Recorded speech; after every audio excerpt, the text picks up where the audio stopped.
Seja bem-vindo ao Grandes Negócios. Esta semana conhecemos a história de uma empresa portuguesa com mais de 50 anos que, apesar de ter passado para mãos estrangeiras na década de 90, continua a ser muito nacional. Veja o retrato da Nobre. Marcolino Pereira Nobre abriu o primeiro talho em Rio Maior em 1918. Cerca de 50 anos depois, foi criado o primeiro matadouro regional de Portugal pelas mãos da família Nobre e foi constituída a empresa de carnes Nobre. Os sócios eram os filhos do fundador, Manuel e Marcolino, e ainda Cândido Pires, um colaborador que se destacou pelo trabalho no talho Nobre. Nos anos 80, a Nobre já era líder nacional no mercado da charcutaria. 7 anos depois, a empresa passa a ser cotada em bolsa. É aqui na Bolsa de Valores que se dá a primeira grande transformação do grupo. Em 1990, a BP Nutrition lança uma OPA sobre a Nobre e oferece 2.000 escudos por ação. No total, a empresa norte-americana pagou 3 milhões de contos pela Nobre. A partir desta data, a empresa nunca mais foi portuguesa na estrutura acionista. Já mudou de mãos 5 vezes, mas não a impediu de se manter genuinamente portuguesa nos produtos que desenvolve. Em 1993, a BP vende o negócio à também norte-americana Sara Lee. Em 2006, muda para as mãos de uma joint venture chamada Smithfield Corporation, que se fundiu com a Campo Frio em 2008. Desde então, a Nobre está nas mãos da gigante espanhola Campo Frio Food Group, a maior empresa de carnes processadas da Europa e uma das 5 maiores do mundo. As instalações da Nobre mantêm-se em Rio Maior e têm crescido ao longo dos anos, apesar de ter fechado a fábrica de Mãe Martins em 2013. Hoje em dia a empresa tem 5 áreas de produção num complexo de fábricas que ocupa uma área equivalente a 4 campos de futebol e que dá emprego a mais de 700 pessoas. Na área da charcutaria são produzidos fiambres e enchidos dos mais variados. No setor da mercearia encontramos as refeições prontas e as salsichas. A pensar na comunidade islâmica, a Nobre desenvolveu também salsichas de Peru com certificação halal. Afinal, 1/3 da população mundial é muçulmana. Na altura em que Rio Maior ficou responsável por toda a produção da Nobre, a empresa investiu mais de 8 milhões de euros a modernizar as instalações. A exportação tornou-se uma aposta apenas com a crise económica e em Portugal, devido à grande quebra do consumo interno. Até 2010, as vendas no exterior representavam apenas 6% do negócio. Agora a Nobre vende para mais de 30 países.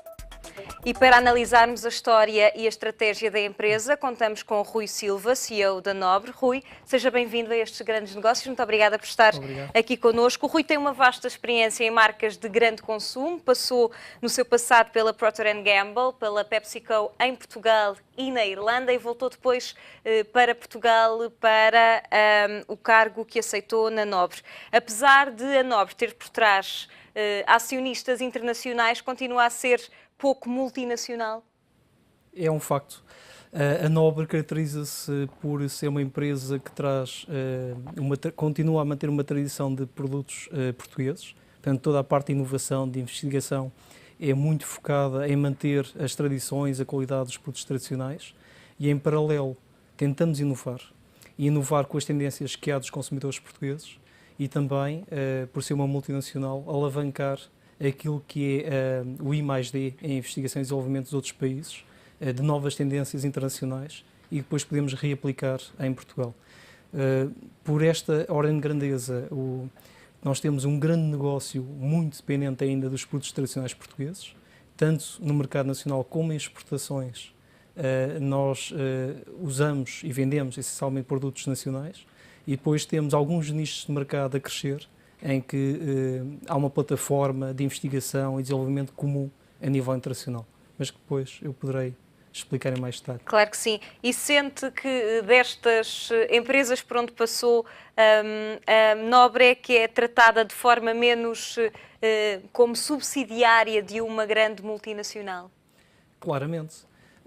E essa forma de tratamento que menciona acontece por duas razões. Primeiro, porque a característica dos produtos que vendemos, de facto, tem que respeitar a tradição e a qualidade dos produtos locais e regionais.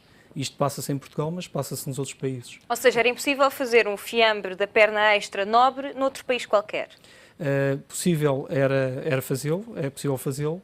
Se calhar vendê-lo seria feito com muita dificuldade, porque as características de um fiambre em Portugal ou em França ou na Alemanha são completamente distintas.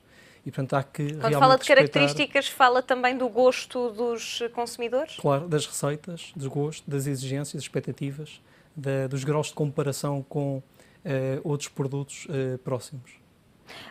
Entrou em 2011 para a Nobre, mas a história desta empresa remonta a 1918, na altura que Marcolino Pereira Nobre abriu um talho em Rio Maior, mas a verdade é que desde então a empresa já passou por 5 mãos estrangeiras. Na década de 90 saiu da esfera da família Nobre e nunca mais voltou. Hoje em dia pertence ao grupo espanhol Campo Frio. Estas sistemáticas mudanças de acionistas de alguma forma penalizaram, fragilizaram o desenvolvimento da Nobre? Eu julgo que não, porque, e tendo trabalhado em multinacionais, estando bastante informado sobre o que se passa com o desenrolar das histórias das multinacionais que estão presentes em Portugal, aquilo que nós vemos é que tem vindo a perder ao longo do tempo alguma autonomia. E esta autonomia perde-se por duas razões, porque há a vontade dessas multinacionais em centralizar, em globalizar uma série de decisões, mas também tem que haver uma componente local de as equipas de gestão locais justificarem a presença nacional. Porque se não trazemos valor acrescentado a nível nacional, é natural que em países periféricos, países pequenos como o nosso, seja fácil fazer essa centralização de decisões de gestão, ou a nível ibérico, ou a nível de Europa Ocidental ou do Sul da Europa. E, portanto, quando nós conseguimos ter esse espaço para mantermos com uma gestão local e conseguimos justificar um dia-a-dia, isso é que é o mais importante. Mas quem vê de fora, para potenciais investidores, não agora, porque está estável já desde 2008, mas no passado não é um pouco estranho estar sempre a mudar de mãos? É assim, eu julgo que a leitura correta aqui é que a Nobre é de facto uma empresa muito interessante. É aqui uma pérola na carne processada a nível mundial. Somos tidos como uma das melhores empresas em nível de inovação e desenvolvimento da carne processada e de facto a nossa história é interessante porque depois de a empresa ter sido cotada em bolsa, no final da década de 80, foi adquirida por várias companhias, teve um período de grande estabilidade quando foi adquirida pela Sara Lee Corporation, depois em 96 em que a Smithfield, um grande grupo, o maior grupo de carne americano, teve uma participação muito grande na cota da Nobre. Posteriormente houve uma fusão com o Grupo Campo Frio a nível europeu e recentemente, o ano passado, toda esta parte de vários acionistas, nós tínhamos 5, 6 grandes grupos acionistas que eram detentores do Grupo Campo Frio, que por sua vez era detentor da Nobre. Houve uma aquisição, uma OPA, feita por um grupo mexicano muito forte, que é o Grupo Sigma, que detém hoje em dia 2/3 da cota da Campo Frio, e depois 1/3 que é detido por um grupo chinês chamado WH, que é outro, tal como a Sigma, um outro gigante da área alimentar na China.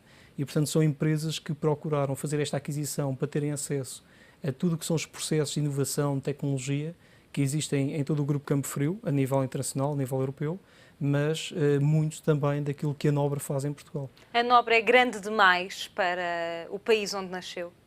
Eu acho que é pequena demais. O nosso planeta tem um potencial de consumo, diríamos, infinito. Quanto mais o pequeno país de origem, maior o potencial de crescimento. Portanto, só vemos que a Nobre só pode crescer. Temos um mundo lá fora à nossa espera e, além desse mundo lá fora, temos um país onde queremos continuar a ganhar cota de mercado e onde queremos continuar a crescer no mercado interno. E como é que é para a Nobre ser detida por uma empresa que é simultaneamente acionista e concorrente, que tem as suas próprias marcas nos mesmos produtos que a Nobre desenvolve? Não, concorrência é uma parceria. O que nós trabalhamos sempre em termos de produtos é uma complementaridade. Somos nós que fazemos a gestão das marcas todas em Portugal, seja da marca Nobre, seja da marca Campo Frio e de outras marcas que nós temos. Por exemplo, a marca Navidul, que é a marca líder de presuntos a nível ibérico e que também somos nós os gestores dessa marca. E, portanto, toda a gestão da marca Campo Frio, mesmo a inovação da Campo Frio em Portugal, é feita por nós, pela equipa da Nobre. Portanto, não veem que, por exemplo, um consumidor português escolher um chourição da Campo Frio seja concorrente ou esteja a perder para um chourição da Nobre?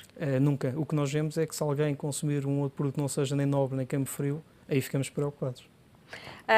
Em 2011 chegou à empresa em plena crise económica. Na altura já estava Portugal com uma grande contração do consumo interno, as exportações também na empresa ainda eram reduzidas, 6% da faturação apenas em 2010 era para mercados estrangeiros. O que também deixou a empresa fragilizada, com certeza, estando muito dependente do mercado interno.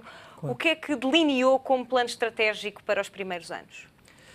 Nós desenhámos uma estratégia, e quando digo nós, digo a nível não só da direção portuguesa, mas alinhada com o board do grupo, a nível internacional, foi delinear uma estratégia que funcionasse para os anos seguintes, para um prazo no mínimo de 3 anos, mas que pudesse continuar a 5 ou 8 anos, ou talvez mais. A verdade é que se passaram 4 anos desde esta alteração de gestão da Nobre e o nosso plano estratégico mantém-se. Obviamente que vamos alterando os detalhes de cada uma das componentes do plano estratégico, que assenta basicamente em 4 pontos. Que planos são esses? Nós temos 4 vetores da nossa estratégia. A primeira é a inovação, e a inovação, não estamos apenas a falar de inovação de produto, porque é geralmente onde se focam muitas empresas, é uma inovação total dos processos, da forma de trabalhar, da forma como investigamos, da forma como lançamos produtos, como é que podemos lançar produtos mais rapidamente, produtos mais revolucionários. Portanto, toda esta parte de inovação é feita a todo o nível do produto, da organização, mas também da forma como comunicamos. A forma como passámos a comunicar desde 2011 para hoje, mudou radicalmente. Hoje assentamos muito mais a nossa comunicação via o suporte digital. Temos uma comunidade no Facebook do Portugal é Nobre com mais de 100 mil pessoas, seguidores fiéis, com um nível de interação incomum, invulgar, para uma página deste tipo de área. E temos, para além disso, também temos o site da Campo Frio com várias dezenas de milhares de seguidores. Portanto, inovamos em todos os sentidos. Isto é a grande primeira alavanca da nossa estratégia. Temos depois uma segunda, que é a questão da criação de valor. E a criação de valor assenta em todos os pontos da nossa gestão. Desde a necessidade, nós tínhamos 2 fábricas em Portugal em 2011, um dos temas que identificámos de imediato foi a possibilidade de centralizar a produção toda numa das fábricas, naquela que fosse mais eficiente.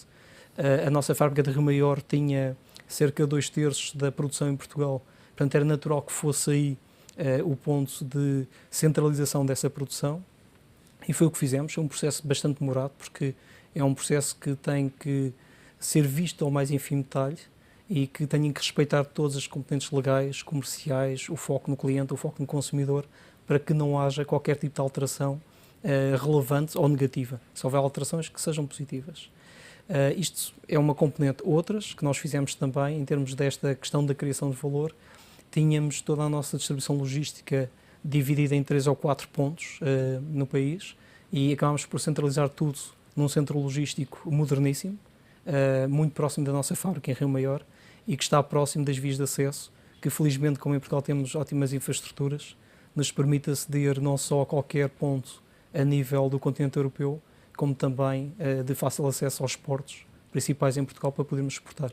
Portanto, esta componente de valor verifica-se em grandes projetos como estes, mas noutros projetos internos, no dia-a-dia, quando temos todos os nossos colegas, somos 710 pessoas a trabalhar na Nobre hoje, um número que aumentou de forma significativa nos últimos anos, e em que todos os trabalhadores fazem parte do processo de decisão da companhia. Portanto, toda a gente tem a possibilidade de influenciar, de opinar sobre aquilo que acha que pode ser uma forma de trazer valor à companhia, e isto é feito de forma formal, mas também informal. Só para lhe dar uma ideia nesta questão da criação do valor, a disponibilidade, a proximidade da direção é tão grande. Nós, basicamente, desde há 4 anos, desde que entrei na companhia, um dos temas que também implementei foi que toda a direção, basicamente todos os dias, come no refeitório com todos os trabalhadores e a interação é enorme. Eu não posso falar pelo resto da direção, mas por mim falo em que conheço por tu a maior parte dos trabalhadores na fábrica e só não conheço aqueles que entraram nos últimos 2, 3 meses porque às vezes ainda não nos cruzamos. Mas esta proximidade é enorme e a abertura e a transparência também. Portanto, isto é o segundo vetor da nossa estratégia, que é o valor. Temos depois uma terceira componente, que é a execução. Nós temos uma preocupação em executar tudo com excelência.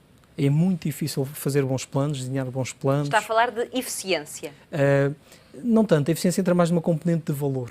A execução é a forma como nós implementamos as coisas no mercado, na comunicação, na rapidez com que fazemos algo acontecer. E na execução, nós estamos a lançar um produto novo, uma gama nova como a Cuida-te Mais, que nós lançámos recentemente. Não faz muito sentido estar a lançar uma gama tão importante, que é a maior inovação que houve em 2014 e que vai se manter seguramente como a maior inovação da charcutaria em Portugal nos próximos 2, 3 anos. É este o maior lançamento, é a gama Cuida-te Mais. Não faz sentido não estarmos a fazer publicidade, a gastar aqui dinheiro a investir e depois não termos no ponto de venda uma execução com excelência, com uma comunicação muito clara, porque sabemos que, dependendo das categorias, dependendo dos produtos, mais de metade das decisões de compra depois são tomadas no ponto de venda. Por mais publicidade que possa haver ou não haver, o que interessa depois é o que se passa no terreno de combate. O último ponto é um tema de organização, é um tema de pessoas, é o trabalho em equipa. E este ponto prendia-se com toda a necessidade de haver uma comunicação altamente eficaz, fluida, transparente e que seja feita com a devida qualidade e a tempo. E foi preciso investir para cumprir estes 4 pilares. Falou anteriormente também de uma modernização permanente da empresa. É preciso ter disponibilidade para investir constantemente? É assim, nós temos que ser capazes de gerar o dinheiro necessário para reinvestir no negócio. Nós temos tido uma média de investimento de cerca de 5 milhões de euros ao ano, nos últimos 4 anos, e é assim que pretendemos continuar no futuro e eventualmente até fortalecer este investimento. E depois como é que divide esses 5 milhões? É assim, projetos não nos faltam. O que nós colocamos, e basicamente temos representantes de cada uma das áreas do negócio, em que num processo, temos um plano estratégico a 3 anos, em que nesse processo todos os diretores, todas as áreas representam, no fundo, aquilo que conseguiram tirar das suas equipas naquilo que se chama um processo bottom-up, em que toda a gente faz propostas, trazemos os projetos todos para cima da mesa, vemos o retorno, o investimento necessário para o projeto em causa e depois, no final, vamos pôr estes projetos a competir uns com os outros. E vamos selecionar aqueles que, pelo seu nível de retorno e pelo seu nível de esforço financeiro e não só, compensam mais ou no curto prazo ou no médio prazo. E é assim que estes projetos aparecem na lista de prioridades dos investimentos de uma empresa como a Nobre.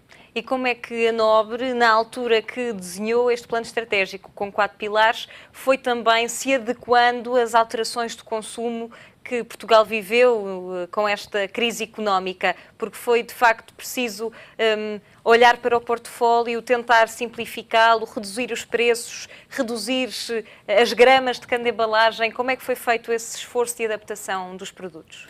É assim, esta nova equipa da Nobre, que está basicamente há 4 anos aqui a nortear o presente e o futuro da Nobre, aquilo que nos propusemos foi vamos mudar o que for necessário para ter sucesso neste momento de crise.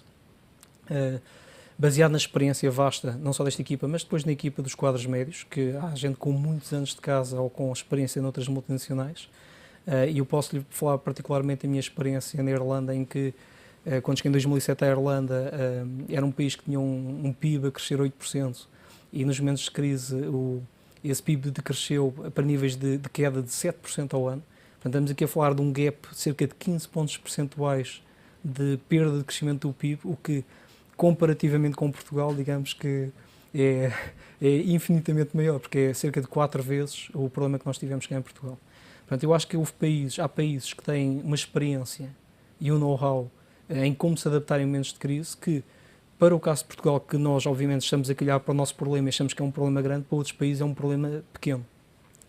Aquilo que nós sentimos necessidade é que é preciso fazer mudanças, ouvir muito o consumidor, ouvir os nossos clientes, ver o que é que os outros países do grupo estavam a fazer em termos de iniciativas nesta área, e acabamos por montar um plano que chamámos internamente um processo chamado PRP, que é uma nomenclatura interna, que tem a ver com o Portfolio Redefinition Project. Portanto, fomos redefinir todo o nosso portfólio de produtos, e o que lhe posso dizer é que mudámos tudo. Ou o produto, ou as embalagens, tudo, com exceção do nosso sagrado fiambre da perna astra e das nossas salsichas da Nobre, que se mantêm exatamente as mesmas. Tudo o resto mudou. Nós fizemos uma redução... Mas mudou de forma a tornar o produto mais barato? Não necessariamente. Eu posso dar a indicação de que nós tínhamos, inicialmente em 2011, cerca de 700 referências. Passámos a trabalhar num espaço de cerca de 2 anos com 450 referências de produtos, mas o curioso é que estas 700 referências estavam todas focadas numa necessidade, em termos de preço, já que eu mencionou, num segmento de preço médio, e nós basicamente fomos alargar esta oferta com menos produtos, em que fomos a segmentos mais baixos, com gamas económicas, em que lançámos a gama do Euro, que foi uma gama revolucionária em Portugal e que teve um sucesso enorme. Lançámos há 3 anos e continua a ser uma plataforma que continua a crescer duplo dígito todos os anos. E fomos alargar segmentos premium, como é o caso do fiambre tradicional do Sr. Cândido, que é o fiambre mais caro e o de melhor qualidade que nós temos. Portanto, fomos ainda mais acima. Portanto, há uma coisa que nós temos de ter ideia, que nas crises não é necessariamente todos os consumidores vão consumir mais barato. Há consumidores, em média, que têm que consumir mais barato, e a Nobre esteve muito atenta desde esse primeiro dia, oferecendo produtos alternativos que, com a qualidade da Nobre, pudessem ser mais acessíveis, e também, em relação à quantidade, como falou, embalagens mais pequenas, porque as embalagens da Nobre, na nossa opinião, estavam desadequadas versus a necessidade do consumidor. Os lares são mais pequenos, há menos pessoas em casa, há muitas famílias com 1, 2, 3 pessoas, ao contrário daquilo que se passava há 15 ou 20 anos atrás. Por outro lado, nestes momentos de crise há uma polarização do consumidor, em que há consumidores que continuam, quando podem, a ir comprar um produto mais caro. E, de facto, os consumidores mudaram muito. Nós mudamos como consumidores.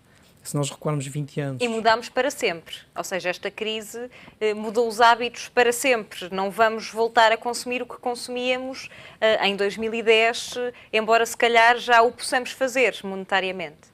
Sim, eu acho que o ponto é que o consumidor aprendeu e tornou-se também mais exigente, mais seletivo. Tem mais informação em seu poder e com esta informação acaba por tomar melhores decisões. E o que se vê muito nos consumidores hoje, e especialmente nos mais jovens, e vê-se que até uma faixa de 30 anos acontece de uma forma muito natural, e eu vejo isso pessoalmente com os meus filhos, não é? Poupam em muitas coisas para depois usarem o dinheiro que lhes sobra em coisas que gostam, num produto premium, em algo que lhes desperte uma nova experiência de vida e, neste caso, na parte alimentar, de paladar. E, portanto, o que nós sentimos muito é que há muita gente que poupa numa série de produtos, mas noutros que claramente são diferenciados, querem consumir esse produto porque é uma forma de surpreender a família, de ter os filhos mais satisfeitos, de surpreender alguém. Outra preocupação, além da poupança, é também a saúde. Ainda há pouco falou do Cuida-te Mais, a gama com que tem também essas preocupações e que é sem glúten para intolerantes à lactose, penso que também há alguns produtos. Sim. Porquê essa preocupação nesta altura? É assim, a tendência, as tendências que há a nível dos consumidores, nós temos-las bem estudadas, estamos permanentemente em contato com os consumidores, com muitos estudos nacionais e também internacionais, e há algumas tendências que são transversais, há outras que são locais. Portugal, de facto, os consumidores portugueses sempre foram muito preocupados com vários temas, como a gordura e o sal. Por exemplo, em Espanha, esse nível de preocupação não acontece tanto com o sal. Com a gordura sim, mas não tanto com o sal.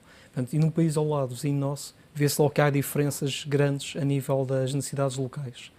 Mas nesta procura de saúde, toda a gente neste momento procura uma alimentação mais saudável, mais equilibrada.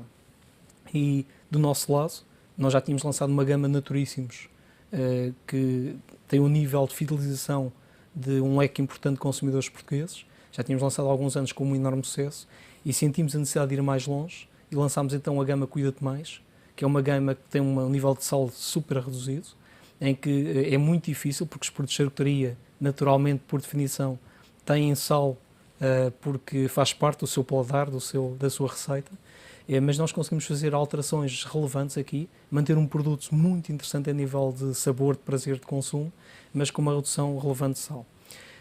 Por outro lado, hoje em dia temos praticamente todos os nossos fiambres sem glúten e comunicamos com uma sinalética adequada a explicar que já não têm glúten, para que não só os celíacos, como outras pessoas que preferem não ingerir produtos com glúten, possam ter então aqui na Nobre um leque de produtos enorme, muito imenso para tal. Nas tendências também, só para completar, há claramente uma tendência de maior consumo de aves, de produtos de aves, fiambres de aves. Nós aí somos líderes de mercado também, tal como os outros fiambres, nós temos uma liderança transversal praticamente a todas as categorias onde trabalhamos. Há uma outra exceção, mas acreditamos que podemos, no breve trecho, assumir a liderança também nessas áreas, porque são áreas que no passado a Nobre não estava tão focada, mas que queremos, num espaço de tempo rápido, assumir a liderança não só de cotas de mercado, mas como de inovação, de tendências e tudo mais. Mas a nível dos produtos de aves, aquilo que se verifica é que há uma maior procura de consumo de carnes brancas, em termos genéricos, e nos fiambres também. E a verdade é que as categorias de fiambres de aves continuam a crescer, independentemente da crise. Há finalmente uma outra tendência, que na parte da charcutaria dos fiambres se verifica que os consumidores estão a transferir-se cada vez mais da compra de produtos de balcão, em que é pedido para se fatiar na altura, para um produto de livre serviço, em que facilmente podem escolher, onde hoje em dia em Portugal existe maior variedade de produtos no livre serviço do que no balcão. Hoje em dia o balcão tem muito menos produtos, às vezes até em alguns casos de alguma distribuição em Portugal tem cerca de metade dos produtos que há em livre serviço e, portanto, por várias razões, há um consumo maior, e também pela questão da conveniência, há um maior consumo, há um crescimento muito grande a nível livre serviço. E, portanto, estas três são as grandes tendências que existem a nível do consumidor hoje. Mais saúde, a questão das aves e, finalmente, a passagem de produtos de balcão para produtos de livre serviço. Gostaria ainda de o ouvir sobre a internacionalização, que também foi um dos focos desta nova direção desde 2011. Na altura, e ainda hoje está muito ligada à exportação aos PALOP e ao mercado da saudade, já se consegue diversificar, sair do sítio onde a marca Nobre é conhecida por ser portuguesa? Claro, nós temos exportações feitas para a Austrália, para a Nigéria, portanto, há países que nada têm a ver com o Portugal, não é? Com os nossos consumidores, onde nem sequer exportamos para comunidades portuguesas. Estamos a exportar para pessoas que nada têm a ver com a nossa cultura. E que produtos é que exporta mais? Essencialmente as exportações acontecem, enquanto no mercado nacional vendemos mais charcutaria, para o mercado de exportação vendemos mais produtos de mercearia, as salsichas de lata, essencialmente.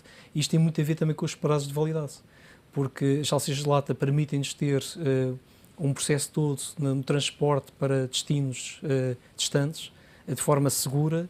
São produtos que depois conseguem manter-se a diferentes temperaturas nas suas melhores condições para consumo posterior e, portanto, tem uma vantagem competitiva enorme.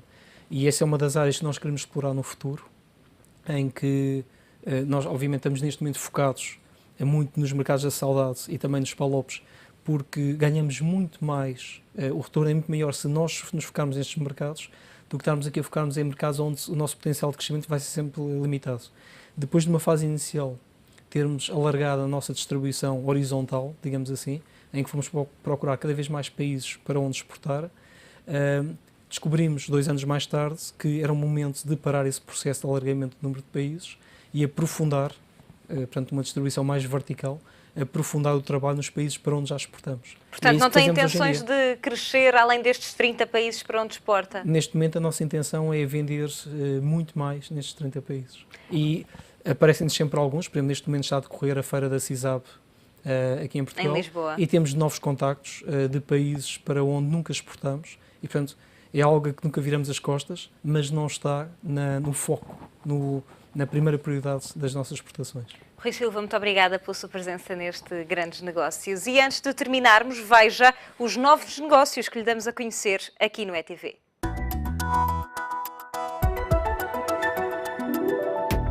A Unit4 é uma empresa de software de gestão que investiu, é uma empresa já com cerca de 30 anos, com presença de origem holandesa, com presença hoje em mais de 26 países pelo mundo. Portanto, além do nosso software aplicacional, nós temos uma equipa que implementa as soluções para os nossos clientes e, nesse sentido, aquilo que estamos a fazer é colocar um grupo de consultores em Portugal cujo objetivo é que sirva a nossa base de clientes pelo mundo, sendo que aplicaremos uma lógica em que há um misto entre trabalho remoto e trabalho em que estes consultores integram as equipas locais na casa dos clientes para implementar e lançar as nossas soluções no mercado. O nosso objetivo é basicamente investirmos e criar cerca de 250 postos de trabalho num centro de nearshore em Portugal, que vai decorrer no curso dos próximos 3 anos, sendo que a grande fatia vai ser já durante este ano, em que esperamos começar com cerca de 150 profissionais e depois os restantes em 2016, 2017.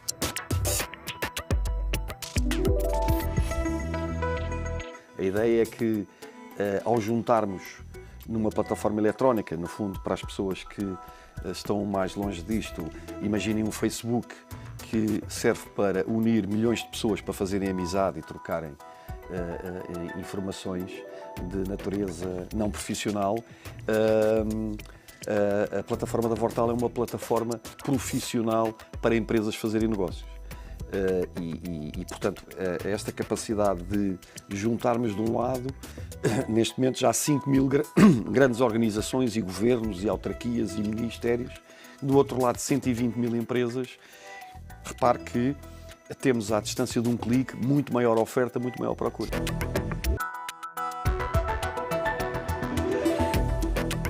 Isto é um projeto que já teve o seu arranque em cidades como Barcelona, Londres, Paris e bastantes na Alemanha, com um grande sucesso, e que pretende distribuir pequenas mercadorias por centros urbanos na chamada distribuição de curta distância, ou seja, entre 5 a 10 km. É um projeto inovador porque desenvolve uma característica que começamos a ver cada vez mais, que é a necessidade de reduzir o CO2 nos grandes centros urbanos, por um lado, e por outro lado tornar mais eficiente a distribuição de pequenas mercadorias. O mercado online está em grande crescimento e começamos a verificar que cada vez mais há pequenas mercadorias, como livros, como vestuário, que são entregues em casa das pessoas e, como digo, em curtas distâncias. É o ponto final, nós voltamos para a semana. Volte connosco e até lá faça grandes negócios.